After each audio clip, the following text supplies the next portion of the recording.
Welcome to our season 1 finale of Swoon-Worthy, the podcast. If you've been on this journey with us through our first season, you already know who we are and what we do, but we are doing a podcast on movies set in different time periods, as well as TV shows and series. Now, we're doing a special episode for our season 1 finale. This is episode 12, season 1. And we just got back from the movie theater together where we saw a really fantastic movie that I'm sure you know. What did we see, Kayla? We saw Gone with the Wind. Yes.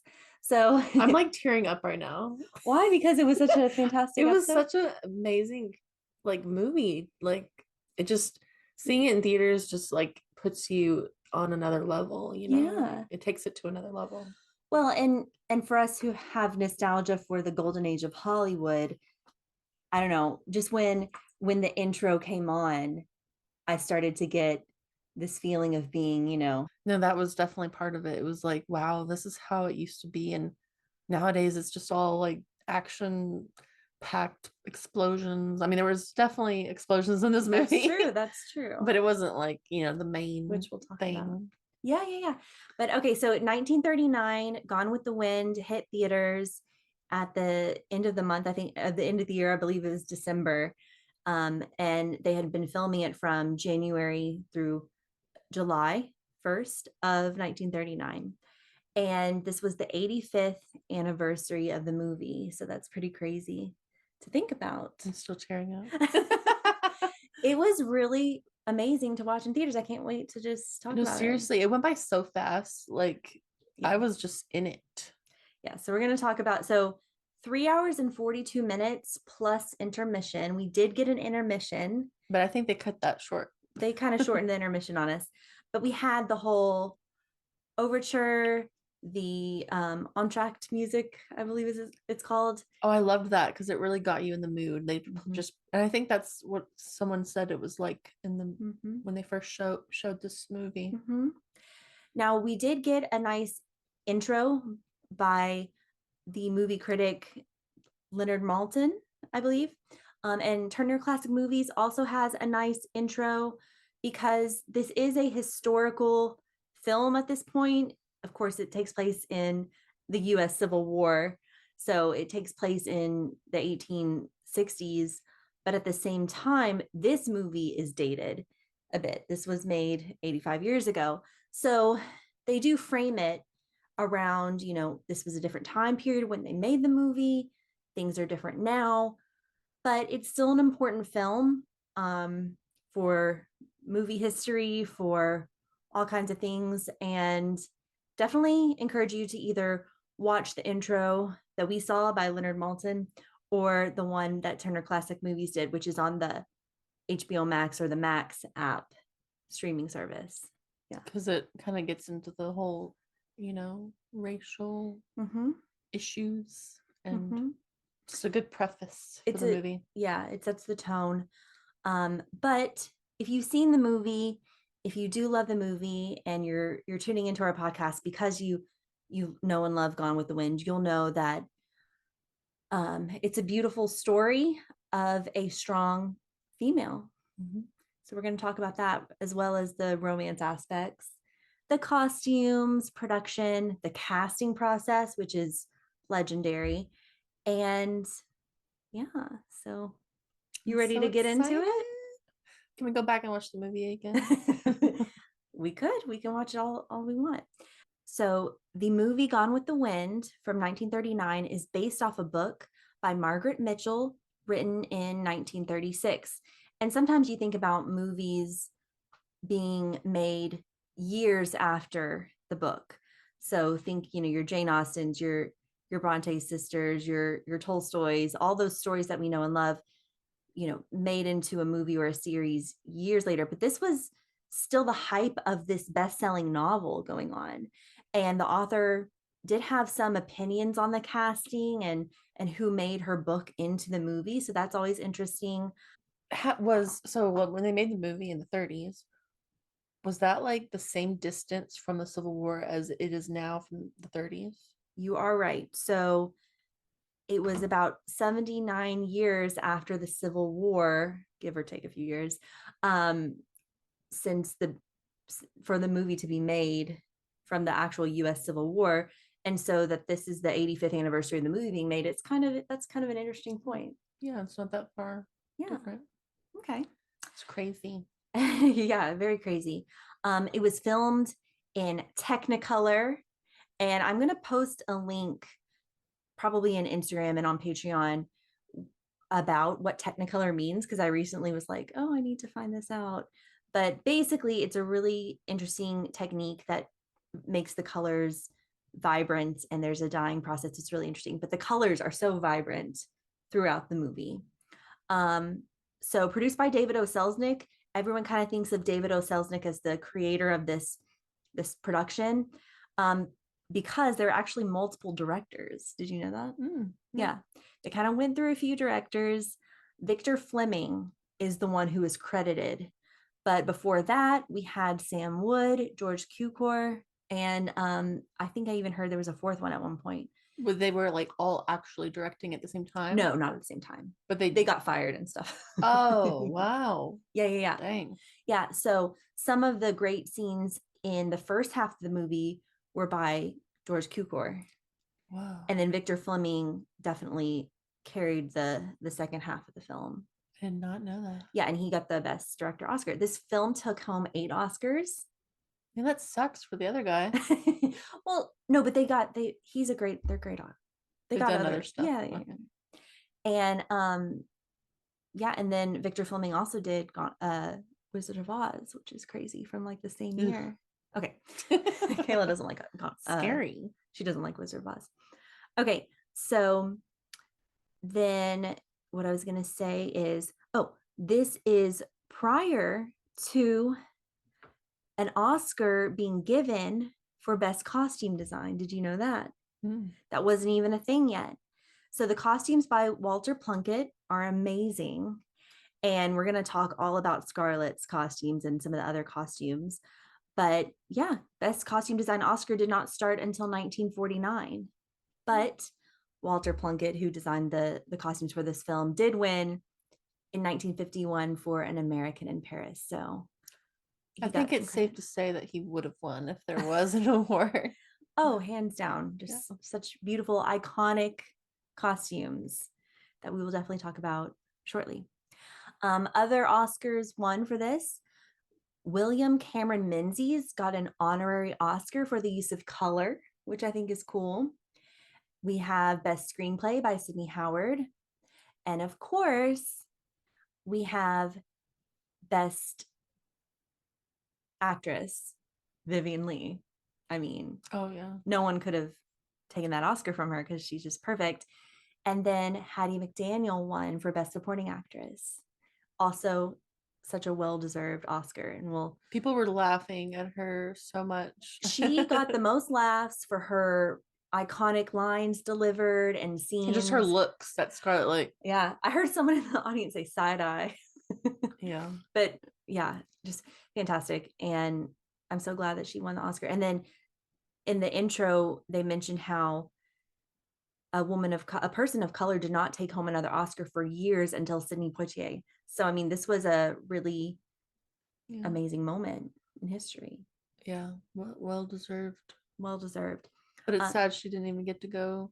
She didn't during the awards and be in the same. Was it the same room or? Yeah, couldn't be at the same table or something. Yeah. Oh, they had like a back table. Ugh, yeah. stupid. No, it's terrible. And I think I heard a story that she lost, like the Oscar got lost or something, but they found it. I don't know.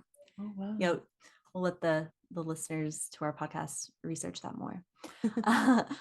Clark Gable did not win for Best Actor, but and Olivia de Havilland also was up for Best Supporting Actress, but she went on to win a couple of Oscars afterwards. So I'm glad that it went to Hattie McDaniel for this personally. Oh, yeah. And also took home the Oscar for art direction, photography, editing, and technical achievement. So there you have it.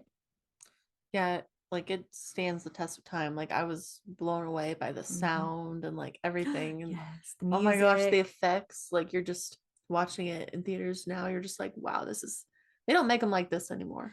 It's interesting that Max Steiner, who did the score, the music, did not win the Oscar that year. The Wizard of Oz, Herbert Stothart won for original score that year. But that was just a crazy year for movies. Like I think of 1939 as a golden year for Oscars, for movies. And you can see that based on the Oscar nominations that year. And I'm not the only one that thinks that. Everyone thinks that. So other movies that year, I'll just tell you. We have Goodbye, Mr. Chips, Wuthering Heights with Laurence Olivier, Vivian Lee's Oh, significant her other. beau. Yeah. Mr. Smith Goes to Washington. Love that movie with James Stewart. Um, yeah, Wizard of Oz. Oh, Ninochka with Greta Garbo. Never heard of that. It's really good. And Ninochka. And let's see what else. Stagecoach, I believe that's a Western. Haven't actually seen that one.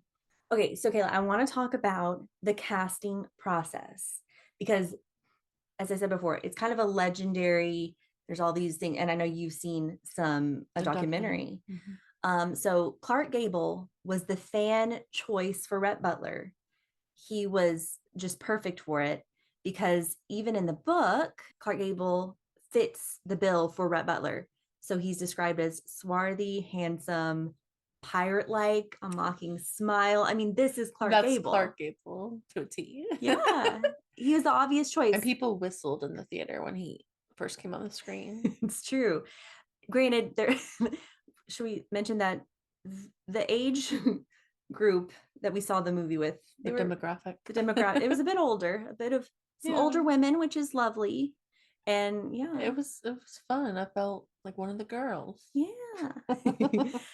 So that was a good choice, even though I think the author wanted Basil Rathbone, who's kind of he did some pirate roles. Oh, yeah, no, not the same effect. And then David O. Selznick wanted Gary Cooper. Love Gary Cooper, but it's Clark Gable, hands down, the meant to be. And then there was a nationwide talent search for Scarlett O'Hara. So is that what the documentary you saw was about? Well, yeah, there were a couple names they really liked. Oh, Norma Shear was the number one choice, but then some people were like, no, I don't think that's right. They searched for over 2 years to find the right actress, which I just think is a long time. Like, that's crazy. And then they ended up, okay, well, no, let's talk a bit more about Betty Davis was an option. But, okay, I know there was a movie the year before called Jezebel. And Betty Davis played a fiery Southern belle. So how old was she? I don't know, but it's a black and white film. It's actually really, really a great movie. So I can see why they thought that. But I mean, I love Betty Davis, but it wouldn't have been Scarlett. Yeah, I mean, because Vivian Leigh was 26 when she played her, and I feel like if she was even a little older, it wouldn't have worked. Just because she was playing a 16-year-old at the beginning and like an 18-year-old or whatever. I don't know. But yeah, Betty Davis, she just doesn't have a youthful look, I feel like. Yeah, but she did play. Just check out Jezebel the movie if you haven't seen it, from 1938. It's good, and she's kind of got a fiery, stubborn character as well. I just think of Betty Davis with Joan Crawford in that one movie, and she scares me. Fair enough. And then other people: Paulette Goddard, Susan Hayward, Loretta Young, Katharine Hepburn. Love Katharine Hepburn. Don't think she would have been the right person for the movie. Lana Turner, Joan Crawford as well. Lucille Ball, which is funny.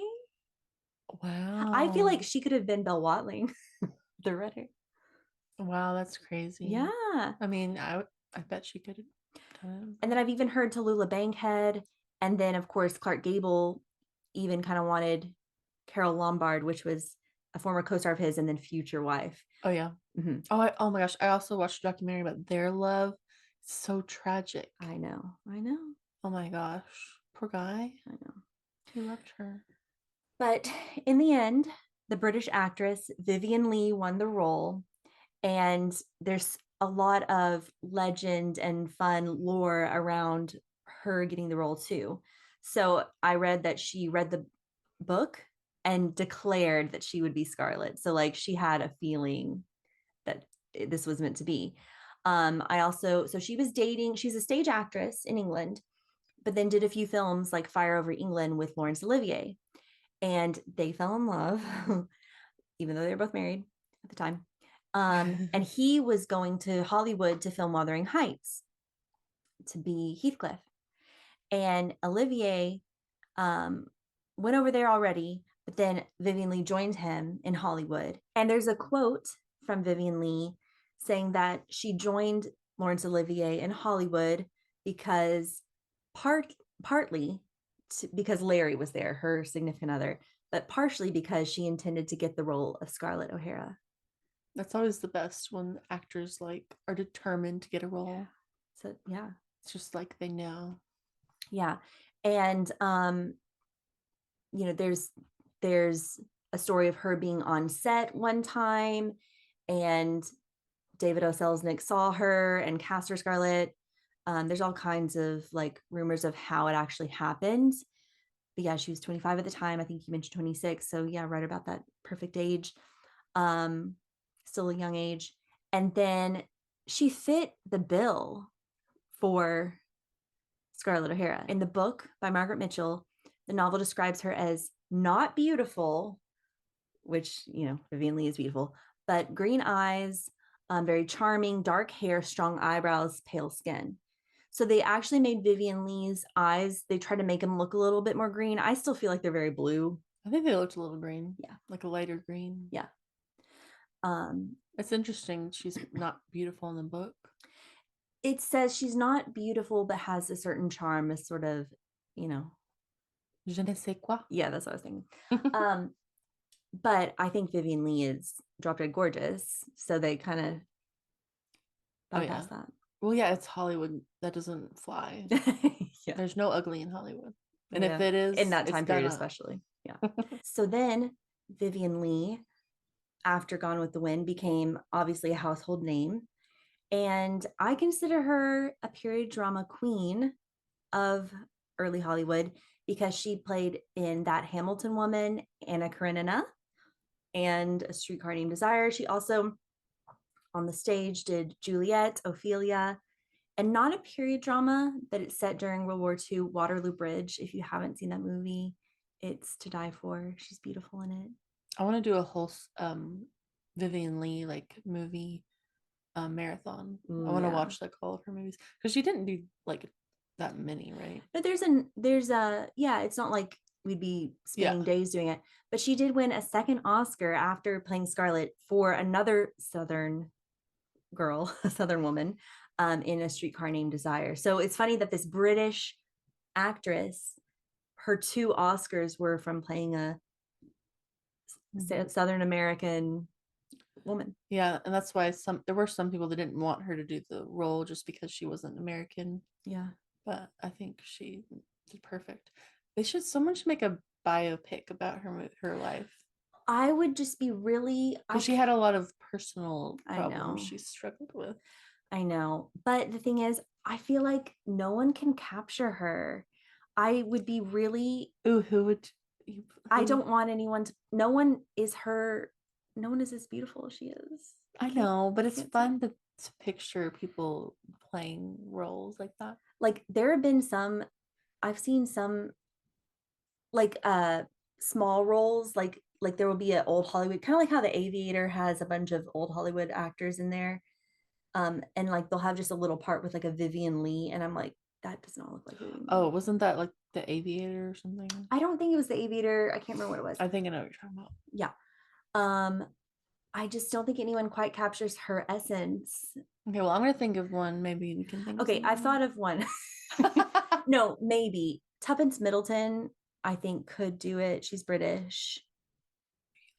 She plays in the Downton Abbey movies, and she was in A War and Peace. So I love how I just went on a rant about no one being perfect, but then I have thought of someone. Okay, but Tuppence Middleton, I think, could potentially do it if they had to do something. Wow, no, that's great. I think that perfect choice. Same with Audrey. I'm always really skeptical of who they get to play Audrey. You didn't like Jennifer Love Hewitt? She did great. What do you think? No, I'm hopeful for Rooney Mara being in the role. Is she? Yeah. Wow. And you know who I think should play Grace Kelly? Who? Elizabeth Olsen. Oh yeah, yeah, yeah. I feel like she would look so much like her Yeah. if they did. And I do think back to The Aviator, Catherine Hepburn being played by Kate Blanchett No, was that was spot on. spot on. Yeah, that was great. She got the best supporting actress role. Okay, we've been on a little divergence of talking It's about. okay. It's Yeah, okay. it's all good. Okay. Um, so Scarlett Hera, played by Vivian Lee, it was meant to be. Apparently, Vivian Lee smoked 4 packs of cigarettes a day, according to some Oh sources. I think no. IMDb said that as well. Um, Oh my but God. they had really long days on set, and Vivian Lee is in 2 hours and 23 minutes of the movie. So I mean, Oh my she's on screen. She's carrying the weight of the poor show. girl. Oh But she got that Oscar. She got to be, I know, but she did have mental health issues and later yeah. on. I It's that, mean, no, from someone who used to smoke, but I've long since quit, it does affect your like brain chemistry. Like I yeah, can't imagine smoking that much a day in one. no. Oh my God, poor girl. Oh, Yeah. And this was a common thing with actors in Hollywood. Like they would smoke a lot of cigarettes. dang. I think Audrey too. Anywho, so 125 days of being on the set. Gable worked for 71 days. Now, of course, we have the pay gap nowadays, but Clark Gable got top billing and he was paid a lot more than Vivian Lee. Yeah. Oh, Yeah. But I mean, he was okay. I'm not justifying it, but I'm saying he was kind of the king of Hollywood at this time. He was in his prime. He had already won an Oscar. He had been in a lot of, I I know. want to cry. No, no, no. She worked so hard. But she did. They bumped her up from fourth billing to second billing because she was a no name. I know. This is just the history. At that point, Olivia de Havilland was already a household name, right? I mean, I think she did get the credit she deserved afterwards, Yeah. but she didn't get as much money. Yeah. Wow. I mean, I'm sure. I mean, I don't know, but maybe it didn't mean as much. The money didn't mean as much to her as No. everything else. But Yeah. that sucks. Yeah. And I think she became more popular than Laurence Olivier, maybe. I don't know, her significant other. I Um, would say so. yeah. During the making of the movie and the release, David O. Selznick wanted them to not live in the same place. He wanted them to live separately because their divorces were still going through, Mm. but they eventually did marry. I think, it's interesting to think of to learn about their love story, and Yeah. didn't last forever, but yeah. Yeah, there was a documentary on YouTube. I Mhm. can upload it to our Patreon. Okay, cool. All right, so that's a bit about the casting process. Now let's talk a bit about the production, the scenes, the storyline, the costumes, the meat of Gone with the Wind. Okay, so first scene to be shot was not actually the first scene of the movie. The first scene to be shot was the fire in Atlanta, the burning of Atlanta. And did you know they set fire to the surviving King Kong tinderbox sets? Yeah, so they used that, apparently like 30 acres of an old backlot, right? Wow. To stage the burning of Atlanta. So the fire was real. I feel like you can almost feel the fire through the screen. It's so vibrant and booming, and yeah. Oh yeah. Wow, I didn't know that. Yeah, so they filmed that before they'd even finished casting everybody.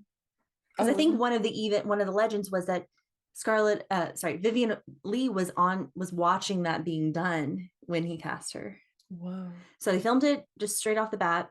They used all 7 Technicolor cameras in Hollywood that were available to be able to record from different angles, and it's just such a really amazing scene. Yeah, that's crazy. Yeah, but now let's talk about the first scene of the movie. You start with Tara, the home of the O'Haras, and the plantation home, and you see Scarlett in her white, fluffy, ruffled, layered frock Mhm. with the red ribbons in her hair and the red belt. I mean, and she's holding like a little orchid or something, or a calla lily, and she's just talking to the two twins. They're trying to talk about the war, and she's like, no. Instantly, you get the personality of Scarlet. She's saying fiddly dee. No, but that first scene, that first costume is so beautiful, and it's still very youthful. It kind of makes her look younger, I think, because you think white debutante, like, yeah, it's ruffly, fluffy, and all the hoop skirts throughout the movie, the voluminous skirts, and then we get a sense for Mammy, the character played by Hattie McDaniel, and the father, who's very Irish, talking to her about the importance of land and Tara. And it's just a great way to start the movie, I think. I love when she just runs off and then because she's thinking about Ashley and then she sees her dad and she's like, Dad or whatever his name. And he's Pa. And then she's like, you shouldn't be riding after you fell and stuff. Bit of foreshadowing there. Yeah. And then we get to see the ball, the barbecue at 12 Oaks. I love it. Well, no, first she gets ready for the party, and we get more Mammy and her awesome character lacing her up in the corset, trying to get her to eat, trying to get her to pull her dress up on her shoulders a bit more. And then Scarlett's stubbornness is just coming through. Yeah. And that dress is so beautiful. Also white, so very youthful debutante, but then it has the green sprigs, the floral, and then like the ruffly shoulders, the dark green. It's just so beautiful. It is. It's not my favorite. It's not your favorite? But it's beautiful. It's one of my favorites for sure. Oh, really? Yeah. I love both of the first two dresses. And then we cut to them going to 12 Oaks, and you get to see how the other girls are talking about Scarlet and her behavior to the men. I've always been analyzing the other dresses that they wear. So you have India Wilkes in that like burnt orange dress with the white doily-like collar. It's just not a super flattering dress. Her sister Sue Ellen in a light pink frock, but that one's a bit prettier. Oh, and earlier we see the sisters. We see Sue Ellen in a yellow with some brown details, and I feel like I call that in my head her Charlie Brown dress, because it's like yellow with the brown crisscross. Anyways, that's cute. And then we see Melanie, played by Olivia de Havilland, and she's wearing like a lilac, purple gray, very conservative, muted frock, which is so different from like Scarlett's dramatic looks. So I like the dichotomy there. But what are your first impressions of Melanie Hamilton, played by Olivia de Havilland? She's a sucker. No. No, she's sweet. And she only sees the good in Scarlett. Yeah, and Scarlett's so lucky to have her, you know. She's like her sister, and she doesn't really appreciate her until kind of the end, really. But yeah, but she was lucky to have her in her life, and yeah, she was the cousin of Ashley. Yeah, the whole time we were watching the movie, whenever they referenced cousin, my sister would just like. Well, it's just funny because Ashley introduced Melanie as his cousin to Scarlett, and it was just like, but you're planning on marrying her, like. Yeah, and then they make a comment that the Wilkes always marry their cousins. Yeah, I know. But Melanie, I love how Melanie in the beginning is like, I wish I were more like you, Scarlett. You're so vibrant. Like, it's just so funny. She appreciates Scarlett from the beginning. She loves Scarlett from the beginning, despite all the other girls thinking she's up to no good, which I think she is. But and I love the scene where she's kind of making her way up the stairs and she's flirting with all the guys. And that's when you eventually see. Well, she's kind of like walking around. It's like she's kind of orchestrating all the guys to come to her later. She's like, oh, we're gonna eat barbecue together, right? And it's so funny how she does that. And I feel like Scarlett has these built up quips and like flirtation things to say in the back of her head that she can just fire them off like without even thinking. Yeah, definitely. Like, yeah. I wish I had some of that in me. Or I used to. I went through a little bit of a flirty phase, as we mentioned, in middle school. Remember you called me Lydia Bennett? Oh, yes. Yeah. Just in middle school. But anyways, and then she's making her way up the stairs with her friend, and then who's that guy looking at me as if he knows what I look like without my clothes on? Yeah. And it zooms in and it's Clark Gable. And that's what you said. That's when everyone behind us was kind of like, woo, and they like whistled a little bit. They found him very swoon worthy. He is very swoon-worthy. He is. So we have the barbecue scene where they're all flirting with her, the nap scene where all the ladies have to nap. She gets up, she pinches her cheeks, and she's like, I'm gonna go tell Ashley that I love him.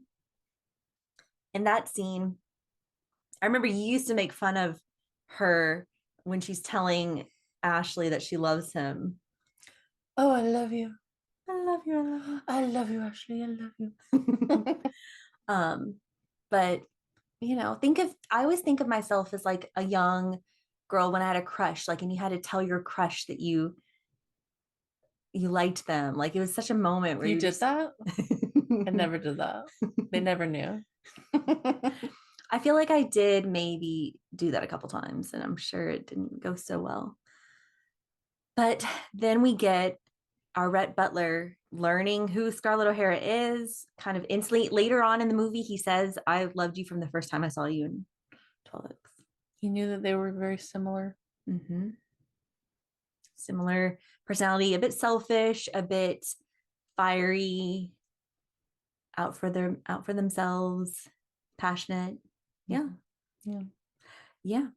And then the war happens. I love how um she marries Melanie's brother, Mm-hmm. only for a hot second. But in the book, did you know that she actually has a child, a son with him before he Oh, dies? I didn't know that. Yeah. Does the son die? No, Oh, I don't think so. okay. Yeah, so she has a child with him in the book, but not in the movie. Her wedding dress is quite pretty. It's very frilly.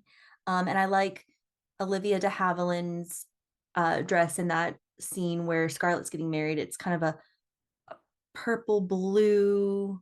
It's one of her more colorful dresses, and it's only there for an instant, but there's some pictures of it that are pretty. And she becomes a widow, so she has to wear black. But then she's in Atlanta, and she's at that ball charity Mm-hmm. scene, and she wants to dance, but she has to hide it. And she gets to dance with her Rhett Butler. Yeah. And what do you think of what she was wearing? I thought it was kind of creepy looking. Like it was black, all black, and it was like trailing, like she looked like a ghostly bride Mm-hmm. or something. Well, and she even said when she was wearing one of those dresses, she's like, I'm just going to go around scaring people in that thing. So I think it worked. I think she was that accurate. Yeah.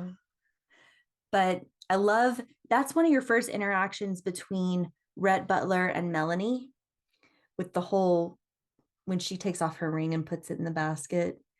And I love all of the scenes between Rhett Butler and Melanie. It's Mm-hmm. like, I think he has so much respect for her. Mm-hmm. And I That just was like so it. Mm-hmm. sweet that he got her ring back for her. And then he's like, oh, and I also got Miss Hamilton. Hamilton. So funny. Then the next scene, she's tying on that pretty green, dark green hat the wrong way just to flirt with Rhett Butler. And I remember in the book, there's a lot of scenes where he comes to visit her and they kind of develop a friendship actually. And they do portray that in the film a bit. They're on friendly terms, Mm-hmm. Scarlett and Rhett in Atlanta during the war. What do you think about the first half of the movie? Because after this, we get all the war scenes, we get the hospital sick bed scenes. Melanie has her baby. Like the first half of the movie versus the second half. What do you think about it? Hmm. I mean, I love the first half. It just gets you so excited for the whole story, and it's such a good setup for everything that happens later in the sad second half. Mm-hmm. But the second half is still good, and it still has its funny moments. I feel like I remember noticing that people were laughing more in the second Oh, half. really? Yeah. Oh, that's cool. I'm trying to remember what part. I'm sure it was with Mammy. Yeah. Yeah, maybe the characters are more developed by that point. So, Yeah. and also some of the older women in Atlanta, the doctor's wife and Oh Pity yeah. Pat. Yeah, they had some funny moments. They had some funny moments for sure. Yeah. I don't have a favorite though. Like I like the whole thing as a The whole whole. movie. It's so good. Yeah. and the music is very sweeping throughout. I do appreciate all the war scenes kind of in the middle at the end of the first half where she's going to find the doctor and they have this like pullback shot of all the wounded Southern soldiers in Atlanta. And I mean, it really makes you feel like how this war was just, it's, It was so wasteful of those lives of those young men. Like it's so sad that they should have just surrendered a long time ago. But I think Rhett Butler brings it up how they were just so, was it pridefulness, yeah, arrogance? idealistic, arrogant. Yeah, they thought they could just whip them in a month. It's They just weren't taking into account all the supplies and everything that were up there in the north, and right. they just thought they could do it with brute strength. Right, because they were maybe better horsemen and better. They at one point they didn't have any shoes. It's just tragic. And I think Yeah. the movie we referenced um, in the Atonement episode, Cold Mountain, that shows the real brutality of the Civil War. And this, of course, is such an idealized Yeah. version, but at the same time, during some of these scenes, you do still feel for all the lives on both sides that were lost. If like my husband left me and my kids to fight that war, I'll be like, no, Yeah. like this is stupid. Yeah. Just stay here. Yeah, and Rhett Butler says in the end, no one remembers why. Oh no, that's actually Ashley saying that. All Yeah. yeah, in the end, no one remembers what the wars were about. Because Ashley is a very idealistic character too. Ashley Wilkes, played by Leslie Howard. We haven't really talked about him as much, but he's very idealistic, and in the book, you really get a sense for he's a dreamer. He doesn't want to live in reality. He wants his own beautiful world, and that's actually how he and Melanie click. They both love to read and study history, and like they create this nice pretty world, and then they have to deal with reality, whereas Scarlett deals with reality so well. She's always thinking ahead. Yeah. I'm sure their biological similarities Oh, also played a part in their true. similarities. Okay, fair enough. Okay, so we kind of jumped ahead through the first half of the movie, but a few more costumes in the first half of the movie. I love Scarlett's dresses she wears in when Ashley comes home for Christmas. She wears like a creamy white and red um it almost looks like a top and a skirt, and it's really pretty around Christmas time. um she wears another dress around Christmas time that's really pretty. I think it's like a dark green, and her hair is always so beautiful, pulled up perfectly. And then it cuts to the war scenes, and she's wearing a paisley dress, like pinkish purple paisley, but it gets dirt on it because she's acting as a nurse. But I'm always paying attention to her costumes, of course. Of course. And she, you got to give it to Scarlett for all of her flaws and shortcomings. Yes. Um, she she does stick around, bring the baby, um, bring Melanie's baby to She's a life, very delivers the baby. she's a very strong-willed woman, Mhm. you know. If she sets her mind to something, she will achieve it. Mhm. And if the roles were reversed, if Melanie was probably a skilled nurse, she probably could have delivered Scarlett's baby. That girl just needed some vitamins or something. She was a weakling, Well, I think, malnourished or something. I think she yeah, just gave so much to other people. that's what I was going to say. That's kind of the person she is. She So, just gave without thinking of herself, yeah. taking care of herself. So Scarlett asks her when they're nursing, "Aren't you tired?" And she's like, "No, I'm not tired. I'm pushing through. I'm thinking of Ashley." Yeah. Yeah, this could be Ashley. And that's the thing. Melanie is very strong in a different way. Mm-hmm. Both strong women, both clever women, even though Melanie isn't appreciated by Scarlett until the very end. We've talked about that a bit. I think that, I mean, they're still constant companions throughout. Like they're almost like sisters. They stick together through all of these things. They have a shared experiences. And I think Scarlett does see Melanie as clever. Like she doesn't give India Wilkes the time of day. She doesn't give her sisters a thought or the time of day. I think she does still see Melanie as maybe an intelligent equal, even if she is different because she spends time with her so much, and Yeah. she does, it's part of her life. I don't know. It's just interesting. No, I get you. Would you say that they're frenemies? No. I mean, if they are, it's only on Scarlett's side. Yeah. Yeah. No, that's a good point. It's a good point. But I know that when I first started watching Gone with the Wind when I was younger, I mean, Scarlett is such a flashy, beautiful character, strong. You fall in love with her.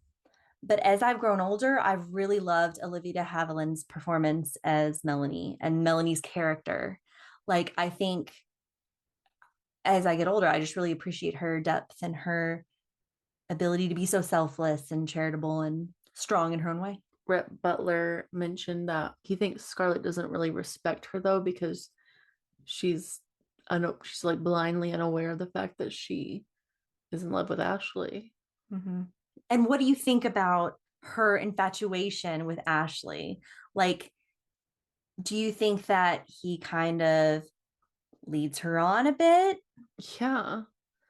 I mean, I don't know how old he's supposed to be when she's 16, but He's older than her for well, sure. yeah. Maybe he's in his mid to late 20s or something. I don't know. But I think part of him did like her, Mm-hmm. was attracted to her or Mm-hmm. whatever, but he knew what he needed because he was probably a bit more mature and he knew, and also apparently it runs in the family to want to marry your cousin for some reason. But It was very common back then, Kayla. I know, especially in the South, I guess. But And anyway, in England too, in Europe too. oh, okay. Weird. Anyway, I think he could have done a better job of being like setting setting boundaries. boundaries, and he just, I don't know, it's complicated, but You do think he led her on though? Like he knew she loved him. Like she told him all the time, kissed him, tried to kiss him all the time. I think he should have been really straightforward with her and said, because even at the end, she's like, you never told me how much you actually loved Melanie. oh yeah, that's true. See, that was the problem, was because he was always just like, well, I'm I'm gonna marry, Honor. I, yeah, it's honor. Like Yeah. I may feel things for you, but I'm gonna marry Melanie. Yeah. Like it wasn't like I'm in love with Melanie. Yeah. She's my person. It was, yeah. So in that regard, he did lead her on. He wasn't clear and upfront, but, you know, I think you're right. He did, a part of him loved Scarlett. Or he loved the way she made him feel. Yeah, that's good too. And it kind of reminds him of his childhood maybe, and that beautiful life that he once lived. Um, Yeah.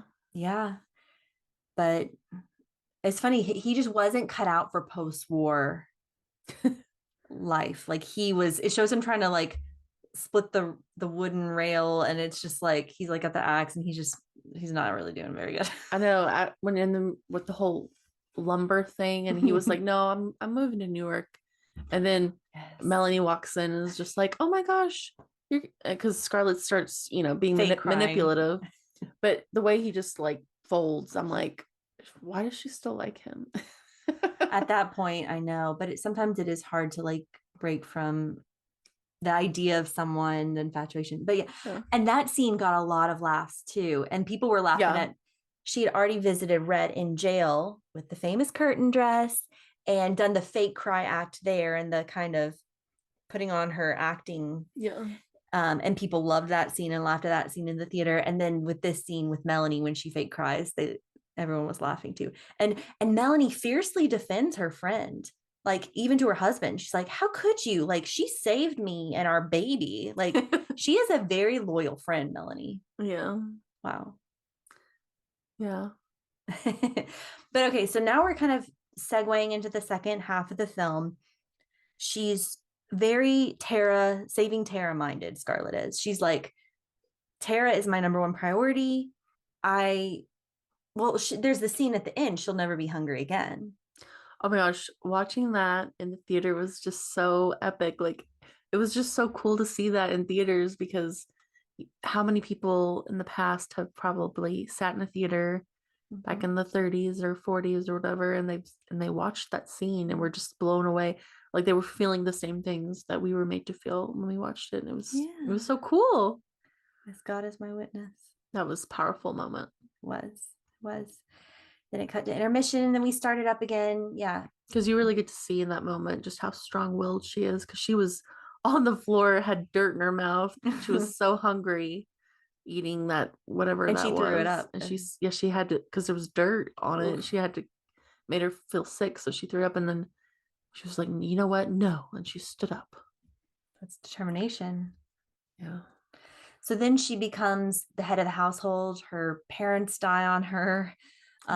She's the one who's fighting to save Tara. And when the taxes are, it's announced that $300 taxes need to be raised to save Tara, she goes to visit Rhett in jail. She puts on her act in that green curtain dress, which is so beautiful and fun. I mean, obviously, it's not like it's an iconic dress, but it's not something anyone would want to wear. It almost had like a Renaissance look to it. The velvet draping, the tassels, the gold and green. And then he's falling for it until he holds her hands, and he's like, it's just funny how that made him mad. Like, because he really does want her to love him throughout. In every step of the way, he's kind of hoping she's done with Ashley and that she'll go to him. And he really wants to believe it. It's sad. I mean, but she does not lead him on. She tells him very clearly, like, that she loves Ashley. It's true. She does not lead him on. I feel like, hides the amount of love he has for her. He has to. He's trying to protect himself. So he does sometimes say, I love you, but then he'll cover it up with like a joke or like, I don't love you I guess I love you as much as you love me kind of thing. Yeah. Yeah.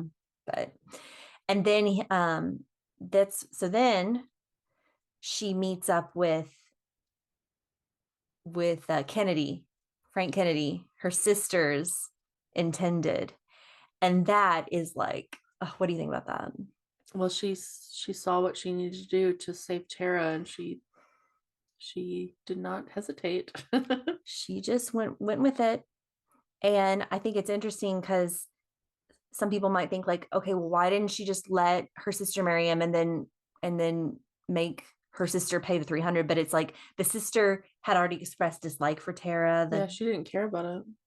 So she wouldn't have even given up 300. Yeah, probably not. So she did what she had to do. I do love when she becomes businesswoman Scarlett. Like, yeah, that's a really cool character for the times. Yeah, I'm sure that was not common back then. But she I think it says she has a head for figures and math in the book. And she's not afraid to just go with the flow. So now the Northerners are part of the life, and she makes friends with them. So the Southern women like Melanie and the older women, they won't have anything to do with the Yankees that have come to Atlanta, but she befriends everybody because she thinks of it as business, and it's not personal, it's business. I hate that saying. Yeah. It's beneficial to her. And I love some of her outfits during Businesswoman Scarlett. So she wears this orangey plaid number when she's at the mill. It's really pretty. I'll definitely post a picture to my period drama Instagram and our Swoon-Worthy Instagram. It doesn't get a lot of screen time, but it's really pretty. She wears that blue outfit with the yellow gloves and the yellow touches when she gets attacked when she's driving the carriage. And then Frank Kennedy dies. Yeah. Second husband down. She barely even noticed that he died. I know. Because she's really focused on Ashley even then.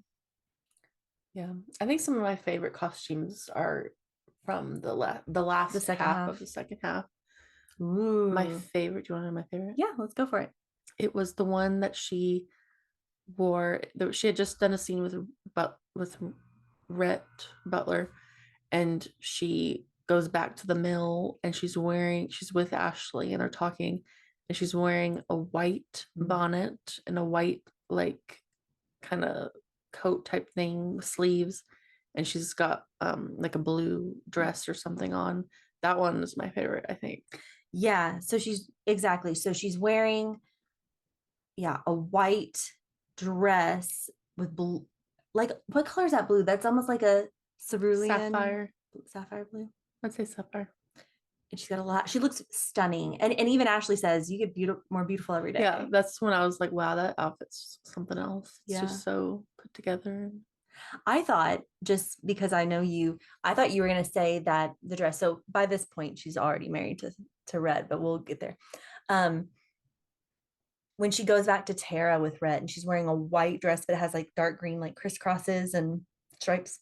I have to see it. She wore so many. I know. But no, I agree with you that the second half of the movie, and even the second half of the second half, has a lot of stunning costumes. Yeah.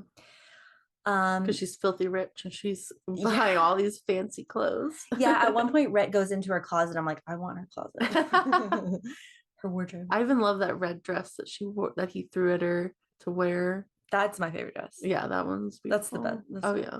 So Frank Kennedy dies. She doesn't really care. She gets drunk when on brandy and tries to cover it with cologne perfume. And Rhett goes to propose and says, I'm tired of waiting to catch you between husbands. That scene's so great. A lot of laughs from the theater, that one too. Oh yeah. And she's in mourning, but she still looks beautiful in black. And he kisses her. She says yes. Boom.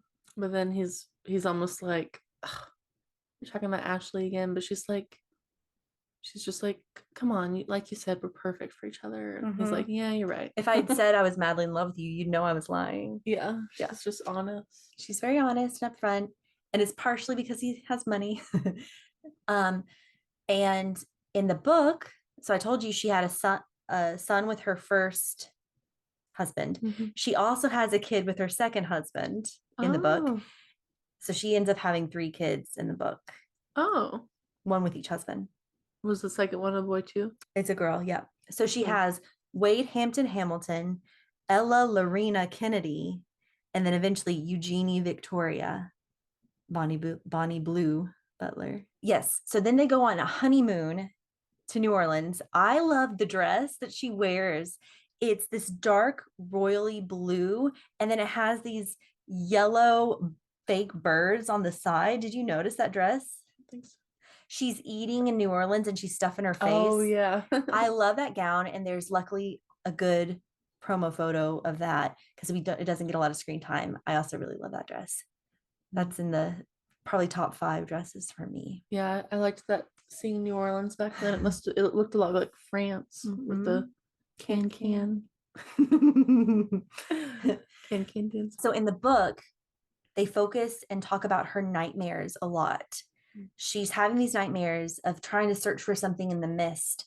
And in the end, cut to the end, I know I always stop you from fast forwarding, the scene where she's looking for Red, it's all misty and foggy. So it's very cool how they do that. Do you think I would like the book? Oh yeah. I want to read it. Probably some of the best character development ever written. Like, I mean, that's why the movie is so good and the characters are so good. Is in the book, yeah.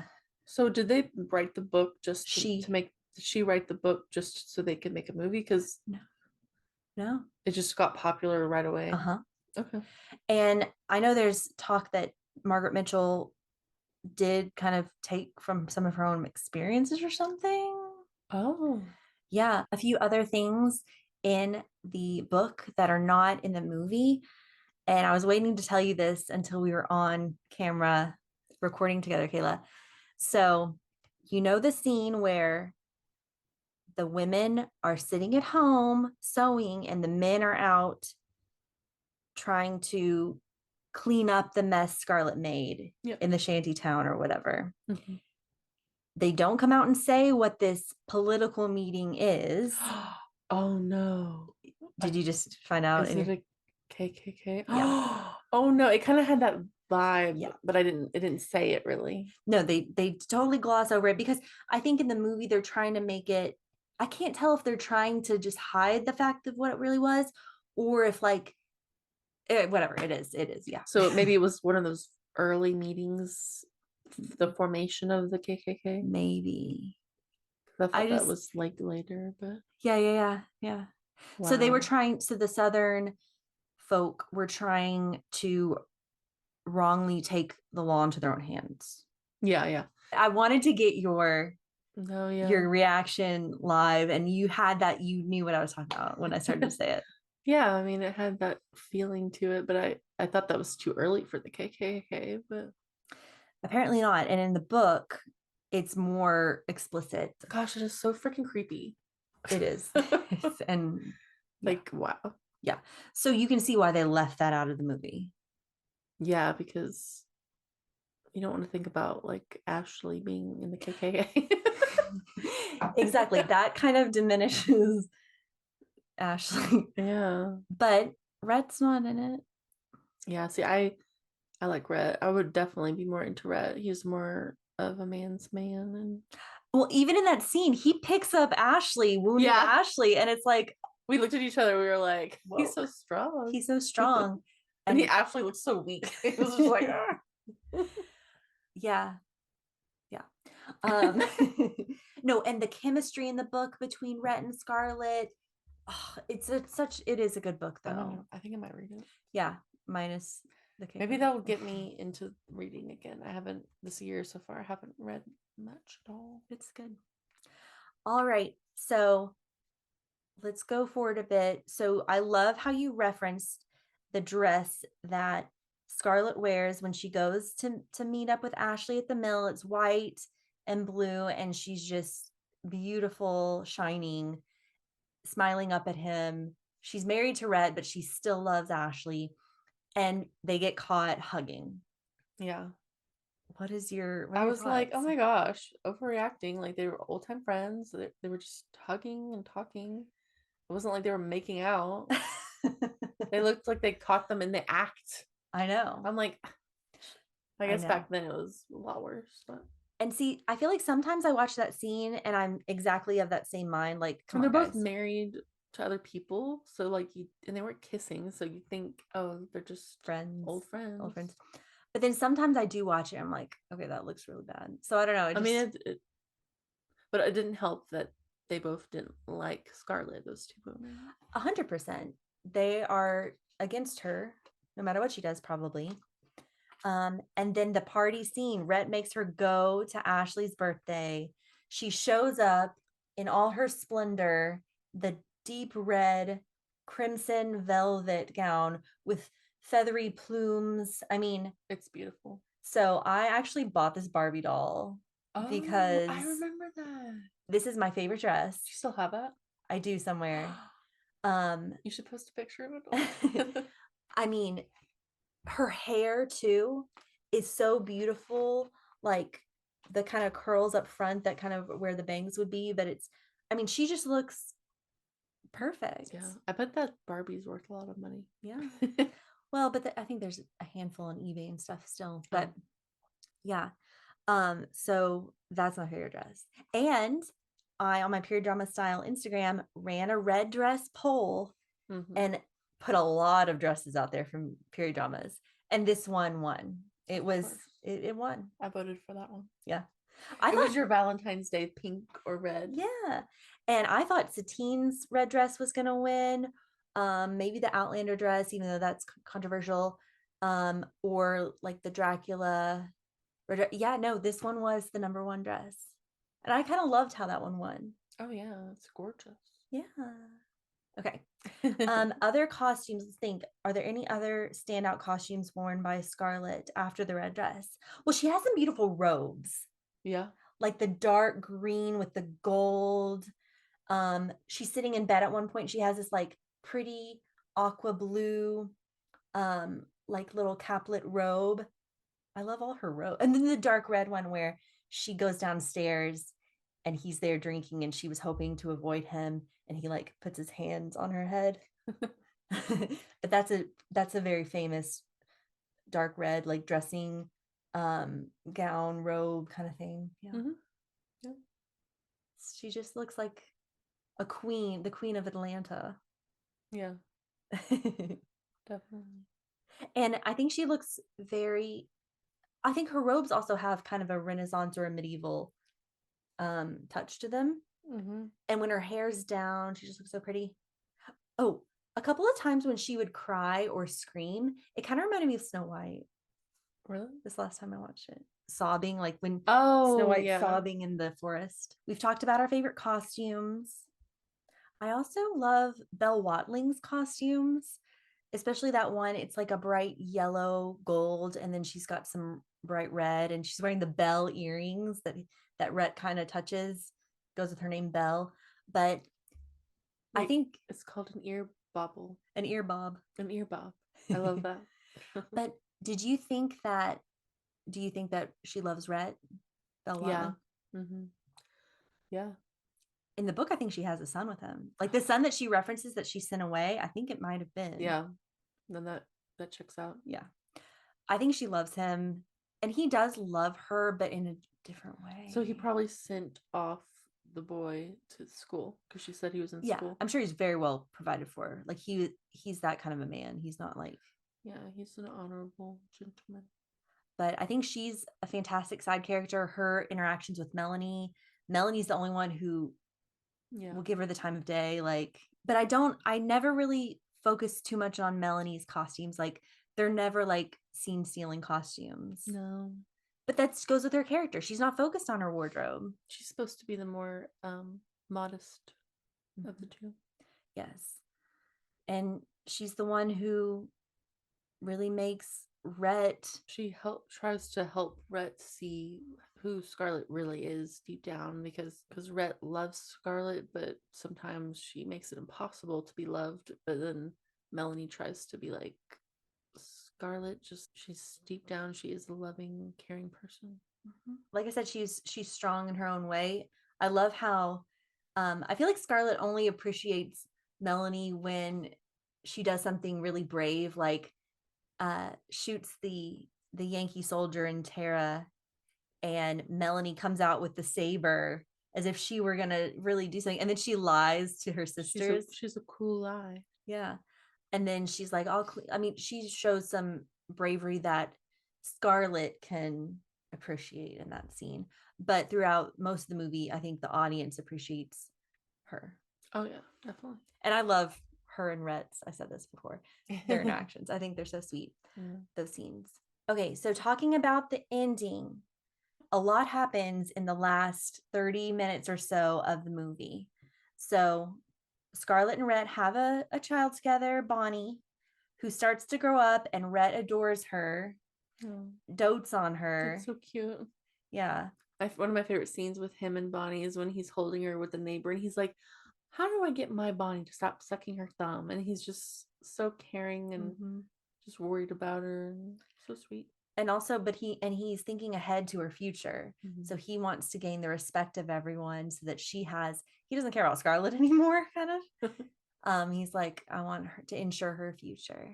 Yeah. I love them together. And then so that happens. They get home from London where he takes Bonnie away, gets home, and Scarlett, you see Scarlett happy to see him, but then they just like they say the wrong things to each Their other. timing is just off. Oh, it's so off. Like when she's ready to like be all sweet with him, he's already like over it. And then she tumbles down the stairs, has a miscarriage. He feels guilty. Then it's like, okay, maybe we can just try it again. I'm so sorry. Let's try it for Bonnie's sake. And then Bonnie, Ugh. that scene in you could feel in the theater, everyone was really upset by that. Oh yeah, I mean it's so horrifying. I remember seeing that when I was younger for the first time and just horrified by that scene. Poor little girl on her Poor little little pony. pony. So sad. And then quickly after that is when Melanie falls ill because she tried to have another kid, which was a risk. She really wanted to. And we lose Melanie. Rhett's upset, but he sees Scarlett upset, and he sees Scarlett and Ashley comforting each other. And Melanie even said on her deathbed, take care of Ashley. But also remember, Rhett loves you. But that's when Scarlett realizes the whole thing that we talked about earlier, that Ashley doesn't love me, and I've been loving this idea of Ashley, and I really love Rhett. She goes back home in the mist. It's already foggy. She just tries to find Rhett, and he's done. Yeah. And what do you think about that? Like, That final scene was just for me, like in the theater, I was like, oh my gosh, this is so epic. Like, because that classic line he gives, frankly, my dear, I don't give a damn. I was just like, wow, like we're seeing a real classic movie in theaters. Like, this is so cool. And it's cool. man, that movie is just something else. Masterpiece. I always think, because then it cuts to her saying, I'll think about that tomorrow. But no, I have to think about it. Like, how am I going to get him back? And then she starts to think about Tara. She hears her dad and Ashley's voice And saying, Rhett. and Rhett, and they're all saying, Tara. the Tara. land is what matters, and that's where you get your strength. And then she gets up again, like she did in the field, and she's like, once I'll go to Tara, and then I'll figure out a way to get him back. Tomorrow is another day. Yeah. Oh, I wanted to cry. I was crying at I the know, end. it was so good. So what is your theory? Do you believe that she finds a way to get Rhett back? Oh yeah, I think so too. I think she goes back to Tara, and she gets her strength back, and she, just like she did with all the other things, like needing the money for the taxes and all that, she found a way to get Rhett back. And do you want to know what I think too? In my head. And I also think that they had a few kids after that. Okay. Ooh, nice. Okay, so the way I like to think about it in my head is, like you said, she goes back to Tara, she gets the strength, and she gets a plan. She formulates a plan. And the same way that she kind of pulled the curtains down and formulates that plan to go see Rhett. At the end, he had mentioned, like, I want to find that charm again. I want to be happy again and find somewhere where things are beautiful and charming again. I think that she just moves past everything. She gets back to her old self, her old happy, charming, beautiful self. And I can see her like just going to Charleston or wherever he is and just exemplifying the charm and beauty of her old Scarlett O'Hara self, and maybe even flirts with him or something, or just like, I don't know, finds a way to just. I bet they move back to Tara and live at Tara instead. So okay, there you go. Because yeah, yeah. In my head, they end up at Tara and they have kids just like she grew up. Lovely.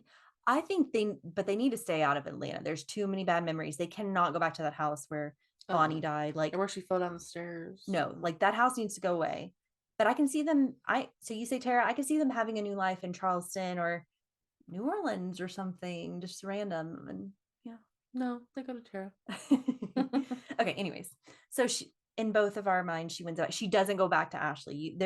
What do you think? There's no way she's going to Ashley. But I think that she takes care of Ashley and the boy, and as she always has. And she probably gives him that company finally, the way Rhett recommended, Yeah.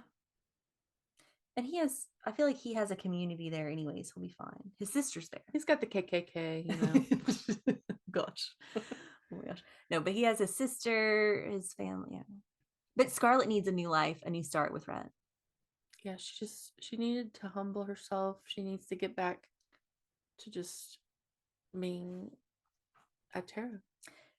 And I mean, she's young. She's still fairly young. So she's How old was she when the story ends? Scarlett is only 28 at the end of the book, having survived the Civil War. Oh my gosh. So she's got plenty of time. Yeah. That's so young. Oh my goodness. Do we want to know how old Rhett is? Yeah, how old is Rhett? Okay, so he's probably in his mid 40s, they say. Okay. Yeah. All right. So that was our take on the plot, the storyline, the costumes, and I have a couple questions for you, Cayla, even though we've already asked a few. Oh, did the voice of Bonnie Butler, the little girl, did that voice sound familiar to you at all? Yeah, I think the whole actress sounded familiar, looked familiar. Who is she? Well, I don't know about looks, but voice. She was the voice of Feline in Bambi. Oh, Bambi. I don't know. Yeah. I think that's cute. I can hear that. Oh.